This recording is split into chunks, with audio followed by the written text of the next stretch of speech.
Chocolate পুরো খাবো। কিরে মনা, কি করছিস? এই যে চকলেট খাচ্ছি, পুরো টেস্টি। এত বড় চকলেটটা খাচ্ছিস তুই? এত বড় চকলেট খাওয়া যাবে না। না, আমি পুরোটাই খাবো। কি? দে বলছি দে, এত বড় চকলেট খাওয়া যাবে না। হ্যাঁ, নিয়ে নিল, দাও না। না না, অনেকটা খেয়েছো, আর না। দেখলি আমার চকলেটটা নিয়ে নিয়েছে। কে তুমি? আমি হলাম লাল পরি। লাল পরি? কেন খাচ্ছিস? আমি একটা চকলেট খাচ্ছিলাম, মা আমাকে খেতে দেয়। বেশি চকলেট খাওয়া ভালো না, দাঁতে পোকা হবে।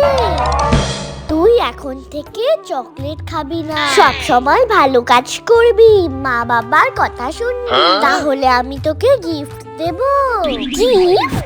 হ্যাঁ, ঠিক আছে, আমি চকলেটও খাবো না, সব কথা শুনবো। তাহলে দেবে তো? ঠিক আছে, আমি চললাম।